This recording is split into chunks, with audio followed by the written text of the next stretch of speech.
नमस्कार, आप देख रहे हैं ग्लोब न्यूज झारखंड। मैं नंदिता आपके साथ। आइए नजर डालते हैं आज के समाचारों पर। दिल्ली के रोहिणी कोर्ट में कल हुए खूनी वारदात के बाद पूरे झारखंड के न्यायालयों को लेकर राज्य पुलिस अलर्ट मोड पर है। इधर जमशेदपुर में भी सिविल कोर्ट और अनुमंडल कोर्ट की सुरक्षा बढ़ा दी गई है। जानकारी देते हुए जमशेदपुर एसएसपी डॉक्टर एम तमिलवनन ने बताया कि धनबाद की घटना के बाद से जमशेदपुर सिविल कोर्ट की सुरक्षा बढ़ा दी गई है। इसके अलावा जजों एवं उनके परिवार की भी सुरक्षा बढ़ाई गई है। वहीं उन्होंने बताया कि कोर्ट में आने जाने वाले लोगों की गहनता से जांच की जा रही है। इसके अलावा उच्च गुणवत्ता युक्त सीसीटीवी कैमरे भी लगाने का प्रस्ताव भेजा गया है। उन्होंने हर हाल में जमशेदपुर के न्यायाधीशों को सुरक्षा मुहैया कराए जाने की बातें कही। हम लोग जो धनबाद के जो कांड हुआ था उसके बाद हम लोगों को पीडीजे सर से मिल के हम लोग इसमें पूरे जो जमशेदपुर सिविल कोर्ट और घाटशिला सिविल कोर्ट का हम लोग पूरे इसमें रिव्यू किए थे और हम और जो कोर्ट के प्रभारी हैं सुरक्षा प्रभारी डीएसपी सीसीआर हम लोग पर्सनली वहां गए और जो भी हमारे पास सुरक्षा का कमी थी, जैसे आदमी का कमी है उसको हम लोग अभी बढ़ाए हैं। जो हथियारदार कांस्टेबल का कमी है उसको हम लोग हथियार बढ़ाएं। उसके अलावा जो शिफ्ट है, शिफ्ट में भी हम लोग थोड़ा परिवर्तन किए हैं और गेट का जो मूवमेंट है उसको भी हम लोग चेंज किए हैं और अभी पहले से हम लोग जो सिक्योरिटी को बढ़ाए हैं, बिफअप किए हैं और नफरी भी बढ़ाए हैं और कुछ हथियार भी हम लोग बढ़ाए हैं उसमें। इसके अलावा एक जो सरकार की तरफ से एक हम लोग से मांगा गया था, हर कोर्ट का जो सीसीटीवी का कवरेज है उसमें भी हम लोग जो सीसीटीवी लगा हुआ है उसको हम लोग रिवाइज किए हैं। पहले एएसपी थे यहाँ पर सिटी, उनके द्वारा अभी एक डीएसपी सीसीआर के द्वारा रजिस्ट्रेट साहब से मिलकर हम लोग कहाँ जो है जूम कैमरा लगाना है वो भी हम लोग तैयार करके प्रस्ताव भेजे हुए हैं। इसके अलावा समय समय पे हम लोग ब्रीफिंग कर रहे हैं, वहाँ जो भी सिक्योरिटी में रहते हैं लैप्सेस वगैरह जो होगी तो उनको हम लोग मैनेज भी करते हैं। जामताड़ा से कांग्रेसी विधायक डॉक्टर इरफान अंसारी इन दिनों जमशेदपुर में है, जहां शनिवार को डॉक्टर इरफान अंसारी ने प्रेस कॉन्फ्रेंस कर झारखंड और देश की दुर्दशा के लिए सीधे तौर पर भाजपा और आरएसएस पर जमकर निशाना साधा। डॉक्टर अंसारी ने महंगाई से लेकर बेरोजगारी, खनिज संपदा की लूट से लेकर देश में सांप्रदायिकता को बढ़ावा देने के लिए बीजेपी और आरएसएस को जिम्मेदार ठहराया। केंद्र की सभी योजनाओं को पूरी तरह विफल बताते हुए डॉक्टर अंसारी ने बताया कि झारखंड में जहां पहले महिलाएं लकड़ी और कोयले से खाना पकाती थी, अब उन्हें गैस की लत लगा दी गई है और गैस की कीमतों में बेतहाशा वृद्धि होने के कारण लोग अपने घरों में रखे अनाज बेचकर अपना चूल्हा जला रहे हैं। देश में बढ़ते पेट्रोलियम पदार्थों की कीमतों के लिए भी उन्होंने सीधे तौर पर केंद्र सरकार को जिम्मेदार ठहराया। वहीं पिछले 18 साल तक झारखंड की गद्दी पर काबिज भाजपा पर आदिवासी और मूलवासियों की जमीन लूटने का आरोप लगाया। वहीं राज्य के बेलगाम अधिकारियों पर भी एक बार फिर से उन्होंने हमला किया और कहा कि बेलगाम अधिकारियों के कारण राज्य का विकास रुक गया है। उन्होंने अधिकारियों से अपनी हद में रहकर सरकार के विकास योजनाओं को धरातल पर उतारने और जनता को उसका लाभ दिलाने की नसीहत दी। उन्होंने राज्य सरकार के वैश्विक त्रासदी के दौर से गुजरने के बाद बेहतर कार्य किए जाने की बातें कही और भरोसा जताया कि वर्तमान हेमंत सोरेन के राज्य में राज्य प्रगति के पथ पर अग्रसर है। यहाँ पर झारखंड राज्य बने हो गया, 18 साल भाजपा के लोगों ने यहाँ शासन किया और इन लोगों का एक ही मोटो था कि किस तरह से यहाँ आदिवासियों मूलवासियों की जमीन हड़पे और उनका जो रिसोर्सेज है, हमारा जो खनिज संपदा है, उनको लूटा जाए। ये लोग कभी भी झारखंड का भला नहीं ये लोगों ने किया। हमने कल भी कहा था कि हमारा बड़प्पन है कि हम लोग छत्तीसगढ़ के लोगों को यहाँ का मुख्यमंत्री हम लोग बना देते हैं। झारखंड का लोग छत्तीसगढ़ में मुख्यमंत्री नहीं बन सकता। ये आप लिख लीजिए, ये कहीं ना कहीं हमारी अच्छाई है, ये हमारी शराफत का फायदा है भाजपा के लोग उठा रहा है। हमें सेंटिमेंट में घोल देता है और वोट लेकर अपना बाहर का मुख्यमंत्री बनाकर हमारा सारा रिसोर्स लूटा जा रहा है। आज जमशेदपुर का आप देख लीजिए, आप फेरी जाइए ना, जमशेदपुर के बाहर जाइए, क्या हाल है। जिसकी जमीन के अंदर कोयला हो, लोहा हो, सोना हो, और वो गरीब भीख मांग रहा है। और बाहर के लोग, छत्तीसगढ़ के लोग यहाँ राज कर रहा है, उड़ीसा के लोग यहाँ राज कर रहा है। ये दुर्भाग्य है हमारा। इसलिए मैं कहना चाहता हूँ, बाज आए ले लोग। सरकार, मैंने कहा कि सरकार तो बनी है लेकिन पदाधिकारी लोग आज भी बेलगाम। उसकी मानसिकता, कल हमने बैठक में मैंने कहा कि पदाधिकारी हैं वो किसी जात के नहीं होते। आप लोग सुधारिए अपने आप, कार्यशैली सुधार दीजिए। आप भाजपा का राज नहीं है यहाँ। आम जनता को सुनिए, जिसके बदन में वस्त्र नहीं है, धोती दे रहे हैं हम लोग और हम लोग लुंगी बेचने का काम कर रहे हैं। तो जनता से हम लोग कनेक्ट है। जो जनता हमको सरकार में लाई है, हम लोग उनके साथ कनेक्ट है और उसके साथ हम लोग विश्वासघात नहीं कर सकते। और भाजपा के लोग क्या कर रहे हैं आज? अरे नमाज के लिए एक रूम क्या दे दिया गया, इसको हाई तबा बना दिया। सैकड़ों रूम है, अब मांगे होते हम देते आपको रूम दे दिया गया, मतलब तो पहले से नहीं। देखिए नमाज हम कहना चाहते हैं, नमाज अदा करने के लिए विधानसभा जब चल रहा था तो स्पीकर ने देखा कि हमारे अल्पसंख्यक लोग नमाज पढ़ रहे हैं घास पर, बारिश हो रही है, कौन सा अगर प्रे करने के लिए खड़े हो जाते हैं तो आप उठ नहीं सकते हैं। तो इस रांची का वेदर आप जानते हैं, भारी बारिश हो रही थी। अध्यक्ष जी ने देख लिया कि भाई बारिश में लोग क्यों पड़ रहा है, भाई भीग रहा है, तो चलो एक रूम दे दो। वहाँ सैकड़ों कमरे हैं, उसको लेकर हाथ तबाह मचाना क्या? झारखंड भारतीय जनता पार्टी के पास क्या मुद्दा कमी था क्या? घेरते हम लोग को कि हम लोग क्या किए 2 साल में, बताइए। लेकिन नहीं, 2 साल तो बाबूलाल पे लोग खत्म कर दिए। अभी आया है कि वो कमरा, अरे कमरा से क्या हो जाएगा? कमरा देने से क्या? वो मस्जिद के लिए कमरा थोड़ी था, वो प्रे गृह था। तो प्रे गृह हर जगह है, एयरपोर्ट में जाइए वहाँ मिल जाएगा आपको, पार्लियामेंट में मिलेगा, बिहार में मिलेगा, बंगाल में मिलेगा, छत्तीसगढ़ में मिलेगा। जमशेदपुर में चोरों का आतंक जारी है, जहां बीती रात चोरों ने सिद्धगोड़ा थाना अंतर्गत बाजार में 2 दुकानों में चोरी की घटना को अंजाम दिया। बताया जा रहा है कि चोरों ने गीतांजलि स्टूडियो से लाखों रुपए के कैमरे और महंगे गैजेट्स की चोरी कर ली, जबकि एक गल्ले के दुकान में भी चोरों ने अपना हाथ साफ किया है, जहां से नकदी और दुकान में रखे ड्राई फ्रूट्स और हेल्थ फूड ले उड़े हैं। दोनों दुकानों के मालिकों ने बताया कि आज सुबह जब दुकान खोलने पहुंचे थे तो दुकान का शटर का ताला टूटा हुआ पाया। उधर मामले की जानकारी मिलते ही स्थानीय थाना मौके पर पहुंचे और मामले की छानबीन में जुट गई। विदित रहे कि जमशेदपुर के लगभग सभी थाना क्षेत्रों में चोरी की घटनाओं में इन दिनों इजाफा हुआ है। फिलहाल पुलिस पूरे मामले की छानबीन में जुटी हुई है। मेरे को फोन आया सुबह 9 बजे, आपका दुकान में चोरी हुआ। तो आके देखे तो शटर सब ठीक था, ऊपर टीना से घुस के मेरा दुकान में अंदर आया था। और आके जब देखे सामान पूरा बिखरा हुआ था, कैश काउंटर में कैश का सामान पूरा बिखरा हुआ था, 2 कैमरा, 1 प्रिंटर, 2 हार्ड डिस्क और आपका छोटा सामान कागज वगज, लाइट और आपका सॉफ्ट बॉक्स भी, लाइट, ये सब सामान चोरी हुआ है। ठीक, अब जैसे ताला खुले देखे कैश काउंटर नीचे पड़ा हुआ, फिर सब सामान वामान सबका कांच खुला हुआ है, फिर लाइट आ रहा है तो देखे तो टीना खुला हुआ ऊपर से, फिर उधर से ये करके बैग में सामान भर के जो कॉस्टली आइटम सब है, जिसमें काजू, पिस्ता बादाम और डिओड्रेंट, ये सब और केस 5-6 हज़ार रुपया खुचरा नोट था, वो सब लेके गए। इतना पर हम लोग आकर के अभी जाँच कर रहे हैं, जाँच किए हैं। ऊपर से छेद के चादरा हटा करके नीचे आया है। राशन दुकान से कुछ सामान जाने की बात कही गई दुकानदार द्वारा। और गीतांजलि फोटो स्टूडियो से 2 हार्ड डिस्क और 1 डिजिटल कैमरा और 2 लाइट ले जाने की बात की। धनबाद के पॉलिटेक्निक रोड स्थित बैलेंसिंग हॉल में कांग्रेस द्वारा स्वागत समारोह का आयोजन किया गया, जिसमें मुख्य अतिथि के रूप में नवयुक्त झारखंड कांग्रेस प्रदेश अध्यक्ष राजेश ठाकुर उपस्थित हुए। इस अवसर पर समारोह में मंत्री बन्ना गुप्ता व बादल पत्रलेख, प्रदेश कार्यकारी अध्यक्ष शहजादा अनवर, गीता कोड़ा, बंधु तिर्की, जलेश्वर महतो, झरिया विधायक पूर्णिमा, नीरज सिंह आदि मौजूद रहे। प्रदेश अध्यक्ष के धनबाद आगमन पर पुटकी मोड़ पर अशोक सिंह के नेतृत्व में सैकड़ों कार्यकर्ताओं ने उनका जोरदार स्वागत किया। वहीं केंद्र केंद्र नगर कांग्रेस कमेटी की ओर से नगर अध्यक्ष जयप्रकाश चौहान, उपाध्यक्ष अनूप पासवान, अल्पसंख्यक नगर अध्यक्ष मनोवर हुसैन की अध्यक्षता में केंद्रीय सिनेमा हॉल के पास नवनियुक्त प्रदेश अध्यक्ष राजेश ठाकुर, कार्यकारी प्रदेश अध्यक्ष जलेश्वर महतो, शहजादा अनवर, स्वास्थ्य मंत्री बन्ना गुप्ता, पशुपालन मंत्री बादल पत्रलेख का भव्य स्वागत किया गया। वहीं कांग्रेस नेता राजेश्वर सिंह यादव ने अपने कार्यकर्ताओं के मटकुरिया चेकपोस्ट के पास माला पहनाकर उनका अभिनंदन किया। मीडिया से बात करते हुए प्रदेश अध्यक्ष ने कहा कि कांग्रेस के साथ लोग जुड़े रहे हैं, बस लोगों के बीच जाना होगा। वहीं कांग्रेस नेता अशोक सिंह ने कहा कि पहली बार एक युवा जमीनी कार्यकर्ता को प्रदेश अध्यक्ष की कुर्सी पर बैठाया है। जब कोई नौजवान प्रदेश अध्यक्ष बनता है तो युवाओं में जोश ही आ जाता है।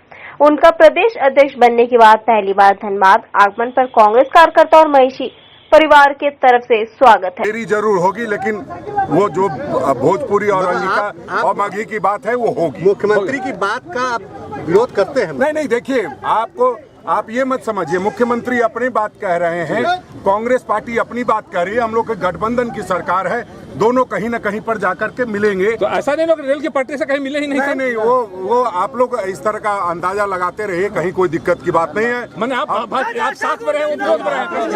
कोई विरोध में नहीं, वो कहाँ विरोध में है? एकदम बोल रहे हैं आप आपके चैनल पे बोला है। अरे सर आप बोलेंगे तो चैनल में से सरकार है आपके चैनल पे बोला है। अरे सर वो आप मुख्यमंत्री हैं, आप चैनल होता है सर। आपके चैनल पे नहीं कहा। अरे सर जी ये आप अगर आप प्रदेश अध्यक्ष हैं, आप जो बोलेंगे पार्टी क्या बयान होगा? बिल्कुल आप बोलेंगे, हम बोल रहे हैं। मैंने तो कह दिया। हाँ मैंने तो कह दिया ना कि मगही तो आप भोजपुरी और अंगिका को शामिल किया जाएगा। सर जी अच्छा, अब उनका सवाल उनसे पूछिएगा। अरे आप सिर्फ बदलाव करने के लिए नहीं करना है, बदलाव अच्छे के लिए करना है। तो उसमें देखेंगे कि क्या अच्छा हो सकता है। अभी हम सभी जिलों का दौरा करेंगे, उसके बाद ही कोई बदलाव पर निर्णय लेंगे। संगठन के जो बिल्कुल कहीं भी किसी को भी बदला जा सकता है। जी एक और है कि पंचायत चुनाव भी चल रहे हैं, नगर निगम के चुनाव है, तो उसको लेकर क्या कुछ तैयारी चल रही है? देखिए पार्टी लेवल पे चुनाव नहीं हो रहा है, फिर भी जो समाज सेवी हैं, जो सामाजिक कार्यकर्ता हैं, उनको साथ लेकर के हम लोग चुनाव लड़ेंगे। अच्छा देखिए, शीर्ष नेतृत्व ने पहली बार एक युवा को, जमीनी कार्यकर्ता को प्रदेश अध्यक्ष के कुर्सी पे बैठाया है। इसको लेकर के ऐसे ही जो नौजवान हैं, क्योंकि नौजवान जब अध्यक्ष बनता है तो युवा में ऐसे ही जोश आ जाता है, तो उसी का नतीजा है कि आज पहली बार इनका प्रथम आगमन है धनबाद में, और तमाम कांग्रेसी स्वागत करने के लिए दलमच्चों से लेकर के आप देख लीजिए जगह जगह इनके लिए स्वागत के लिए लोग खड़े हैं। धनबाद जेडीयू जनता दल यूनाइटेड के प्रदेश अध्यक्ष खीरू महतो आज धनबाद पहुंचे, जहां जेडीयू के जिला अध्यक्ष पिंटू सिंह सहित सैकड़ों समर्थकों ने उनका भव्य स्वागत किया। धनबाद के गांधी सेवा सदन हॉल में जेडीयू के द्वारा अभिनंदन समारोह का आयोजन किया गया, जिसमें जनता दल यूनाइटेड के प्रदेश अध्यक्ष खीरू महतो शामिल हुए, जिसके बाद बड़ी गर्मजोशी के साथ जेडीयू कार्यकर्ताओं ने उनका फूल माला से स्वागत किया। वहीं मीडिया से बात करते हुए जेडीयू के प्रदेश अध्यक्ष खीरू महतो ने बताया कि अभिनंदन समारोह के साथ साथ जेडीयू अपनी रणनीति पर भी चर्चा करेगी, जिससे जेडीयू संगठन में मजबूती लाने का काम करेगी।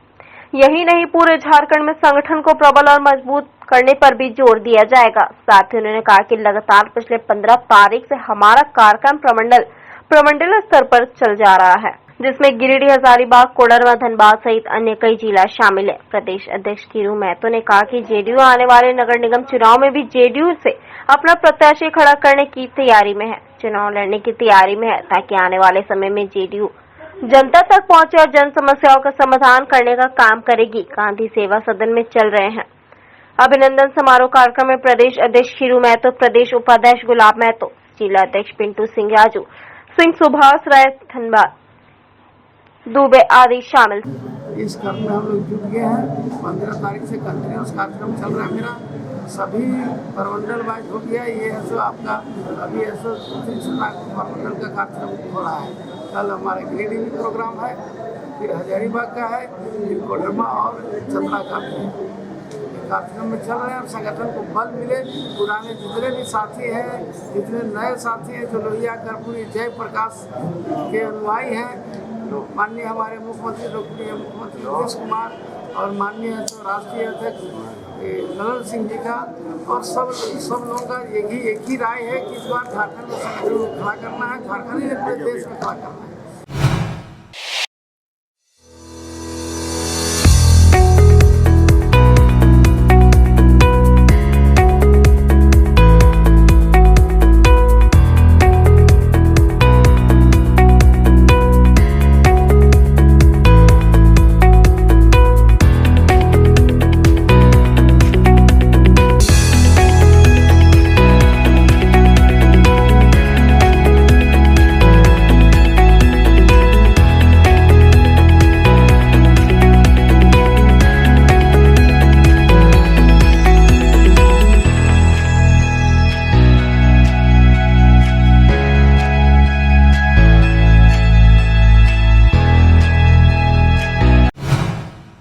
जमशेदपुर पुलिस ने बीते 20 सितंबर को बरामइन थाना अंतर्गत ट्यूब गेट के समीप स्थित जेम्स पार्लर की संचालिका कमलजीत कौर हत्याकांड मामले का खुलासा करते हुए मुख्य अभियुक्त को गिरफ्तार कर न्यायिक हिरासत में भेज दिया है। पुलिस की गिरफ्त में आए युवक का नाम राकेश मुखी बताया जा रहा है, जो केवल हरिजन बस्ती का रहने वाले हैं। जानकारी देते हुए जमशेदपुर एसएसपी डॉक्टर एम तमिलवनन ने बताया कि घटना के वक्त आरोपी ने अत्यधिक शराब पी रखी थी और पार्लर में मसाज कराने के दौरान उनसे पार्लर संचालिका के साथ अश्लील हरकत करने का प्रयास किया, जिसको लेकर दोनों के बीच नोकझोंक हुई और आरोपी ने संचालिका के दुपट्टे से गला घोंटकर उसकी हत्या कर दी। हत्या के बाद आरोपी संचालिका का मोबाइल लेकर फरार हो गया। पुलिस ने आरोपी एवं संचालिका का मोबाइल भी जब्त कर लिया है। जमशेदपुर एसएसपी ने घटना के अन्य पहलुओं की भी जांच करने की बातें कही। उन्होंने बताया कि युवक पहली बार पार्लर गया था, इससे पूर्व उसका वहां आने जाने का कोई सबूत नहीं पाया गया है। तो वहाँ पर वो अकेले उनको पाए और उनके साथ गलत करने के लिए प्रयास किया, उनके द्वारा विरोध किया और विरोध के क्रम में और ये दारू के नशा की हालत में तो उनके साथ हाथापाई हुई, वो गिर गई थी। फिर उसके बाद उनके अपने दुपट्टा के माध्यम से गर्दन दबा करके उनको हत्या करके वहाँ से फरार हो गए थे और जाते वक्त उनका मोबाइल भी इनके पास लेके चले गए थे। और हम लोग ये पूरा घटना को खुलासा करके इनको गिरफ्तार किए, पूछताछ किए और स्वीकारोक्ति बयान में भी इन्होंने एक्सेप्ट भी किए और इनसे हम लोग जो है जो विक्टिम का मोबाइल है वो भी हम लोग बरामद किए हैं। इसके अलावा जो सीना स्प्रे में काफ़ी अच्छी तरीके से उसको से प्रिजर्व किया गया था, तो उसी में से हम लोगों को कुछ हेयर सैंपल्स बरामद हुआ है और विक्टिम के जो नेल क्लिपिंग्स है उसमें भी हम लोगों को कुछ चमड़ी या नहीं तो कोई हेयर सैंपल्स हम लोगों को बरामद हुआ है और इनका विजिलेंस स्वाब भी हम लोग तो प्रिजर्व करके रखे हैं। तो फिर अभी फॉरेंसिक जांच करेंगे और एक्यूज्ड और इन दोनों को जो है ये रिलेशन को एस्टैब्लिश करने के लिए, जो घटना का एस्टैब्लिश करने के लिए हम लोग उसमें आगे से साइंटिफिक तरीके से हम लोग इसमें काम करेंगे। एमजीएम थाना अंतर्गत बेला जोड़ी के समीप अज्ञात वाहन की चपेट में आने से बाइक सवार एक युवक की मौत हो गई, जबकि एक अन्य गंभीर रूप से घायल हो गया। जानकारी के अनुसार बेला जोड़ी के रहने वाले जगेश्वर सिंह और अखाल सिंह दोनों चचेरे भाई किसी कार्य से नरगा जा रहे थे, जहां से लौटने के दौरान रास्ते में अज्ञात वाहन की चपेट में आने से जगेश्वर सिंह की घटनास्थल पर ही मौत हो गई। वहीं अखाल सिंह को गंभीर हालत में स्थानीय लोगों ने एमजीएम अस्पताल पहुंचाया, जहां उसका इलाज किया जा रहा है। घायल रखाल सिंह ने बताया कि लौटने के दौरान यह घटना हुई, लेकिन अचानक हुई इस घटना में यह नहीं पता चल पाया कि किस वाहन ने उसे टक्कर मारी। फिलहाल पुलिस शव को जब्त कर पोस्टमार्टम के लिए भेज दिया और अज्ञात वाहन की तलाश में जुट गई है। कैसे हुआ, क्या कैसे जानकारी मिला एक्सीडेंट हुआ है? कोई कॉल किया भाई को, वहीं का भाई। इन लोग किस गाड़ी में थे कुछ पता है? बाइक में थे इन लोग किस गाड़ी से लगा नहीं पता? नहीं पता। कहाँ रहते हैं उन लोग? बेला जोड़ी। और जहाँ कहाँ रहते हैं? नारगा से घर आ रहे थे बेला जोड़ी। कहीं काम करते हैं? काम नहीं करते हैं, कुछ सामान वामान लाने। कितने जन थे गाड़ी में? 2 जन। कौन सा गाड़ी था? गाड़ी पता नहीं, बाइक था। अभी क्या स्थिति है लोग? दोनों ठीक है, एक ठीक है, एक स्पोर्ट है। उसका क्या नाम है? उसका नाम जग्गेश्वर। हाँ, जग्गा सिंह। और दूसरा? राखाल सिंह। जमशेदपुर आबकारी विभाग को एक बार फिर से बड़ी सफलता लगी है, जहां विभाग ने एमजीएम थाना क्षेत्र में छापेमारी कर शराब भट्टियों को ध्वस्त किया, साथ ही बड़ी मात्रा में अवैध चलाई शराब और बहुआ को जब्त किया है। बताया जाता है कि विभाग को इस इलाके में शराब भट्टी संचालित होने की गुप्त सूचना मिली थी और इसी के आधार पर विभाग ने छोटा बाकी डैम के समीप 2 स्थानों पर छापेमारी की और यहां से 7000 लीटर जावा महुआ और तकरीबन 150 लीटर चलाई शराब बरामद किया गया है। हालांकि दोनों ही भट्टी जंगल के इलाके में संचालित था, इस कारण यहां से गिरफ्तारी नहीं हुई। हालांकि विभाग ने अज्ञात संचालकों के नाम मामला दर्ज कर आगे की न्यायिक प्रक्रिया शुरू कर दी है। सूचना प्राप्त हो रही थी कि छोटा माकी जो डैम है उसके किनारे बृहद पैमाने पर अवैध शराब का कारोबार किया जा रहा है, वहाँ पे बनाया जा रहा है और उसको बेचा जा रहा है। उसी को हम लोग सत्यापित करते हुए कल सहायक आयुक्त पद पूर्वी सिंहभूम के आदेशानुसार छोटा माकी जो डैम है उसके किनारे जंगल में एक बृहद पैमाने पर अवैध चुलाई शराब की भट्टी चलाई जा रही थी, उसको हमने ध्वस्त किया। वहाँ से तकरीबन 4000 kg जावा महुआ और 90 लीटर अवैध चुलाई शराब बरामद किया गया। और भी कुछ पकड़ा है? हाँ, उसके बाद हम और एक जगह हमने छापामारी की थी मुसजुबी में, वो भी एमजीएम थाना ही आता है। वहाँ से तकरीबन हमने 3000 kg जावा महुआ और 60 लीटर अवैध चुलाई शराब वहाँ से हमने बरामद की है। नहीं, क्योंकि भट्टी जो है वो जंगल में संचालित की जाती थी, जिस कारण से जो भट्टी संचालक है वो फरार होने में सफल हो गए हैं, लेकिन उनके खिलाफ हम न्यायालय में अभियोग दर्ज कर रहे हैं। सरकार के लाभ दावों के बाद भी मजदूरों को उनका न्यूनतम वेतन नहीं मिल पा रहा है। जमशेदपुर अच्छेस के तहत सफाई कर्मचारी इन दिनों अपने न्यूनतम वेतन की मांग को लेकर आंदोलनरत है। शनिवार को भी इनके द्वारा अच्छेस कार्यालय का घेराव किया गया, साथ ही अपने हक की आवाज को बुलंद किया गया। इन सफाई कर्मियों को उनका न्यूनतम वेतन नहीं दिया जा रहा है, साथ ही साथ इनका बोनस, पीएफ और ईएसआई भी इनको नहीं मिलता है, जिस कारण ये आंदोलन को मजबूर है। वैसे पूर्व में भी इनके द्वारा धरना दिया गया था और तभी वार्ता कर इन्हें पूर्ण भुगतान का आश्वासन दिया गया था, लेकिन ऐसा नहीं हुआ और शनिवार को दोबारा इन्होंने अच्छेस गेट को जाम कर प्रदर्शन किया। वहीं इन्हें दोबारा 29 तारीख को बैठक कर समस्या के समाधान का आश्वासन अच्छेस विभाग के पदाधिकारी ने दिया, जिसके बाद इन्होंने गेट से जाम को हटा लिया। इन्होंने कहा कि अगर अब तय तारीख को इनका अधिकार नहीं दिया गया तो आगे इनके द्वारा उग्र आंदोलन किया जाएगा। मीटिंग वूटिंग में जा रहे हैं, वार्ता होने वाला है। मामला चल रहा है पिछले शनिवार से। पिछले शनिवार को हम लोग मंत्री, हम लोग का जो क्षेत्र के मंत्री हैं, विधायक हैं, उनके पास हम लोग गए थे मांग पत्र लेकर के। जो समस्याएं हो रही है हम लोग अपना स्तर से जांच की, गड़बड़ी है हम लोग लेके गए मंत्री जी। तुरंत संडे का दिन पिछले रविवार को बुलाए लेबर सब कमिश्नर साहब को, और सामने वार्ता किया हम लोग का सामने, और बोले कि जो भी नियम है लेबर लॉ का वो लागू कर दीजिए, पहले उनका समस्या समाधान करिए। फिर लेबर कमिश्नर साहब 15 तारीख को डेट निर्धारित किए। उस डेट में हम लोग सब गए, लेकिन जेनेसी का बड़ा साहब नहीं गए और ठेकेदार लोग नहीं आया। फिर हम लोग मजबूरन बाध्य होकर के 16 तारीख को यहाँ धरना में बैठे। 16 तारीख को धरना में बैठे तो फिर इसी तरह का ये माहौल हुआ। फिर बड़ा साहब मौजूद थे, बड़ा साहब हम लोग को ले गए बात करने। फिर बड़ा साहब को जो डिमांड था, जो बात है बताओ, हम लोग वाले जो मंत्री जी को कॉपी दिए तो कॉपी उनको दे दी। क्या डिमांड आप लोगों का? डिमांड है कि श्रम कानून में जो भी नियम है, जैसा मिनिमम बेस देना, बोनस देना, छुट्टी का पैसा देना, सेफ्टी का साधन देना, और भी बहुत सारा नियम है, ESI कार्ड जो सबसे बड़ा चीज़ है, वो सब देना। CTA Aviation and Hospitality Management. Admission open for Diploma in Aviation and Hospitality. Our contact number 7903302477.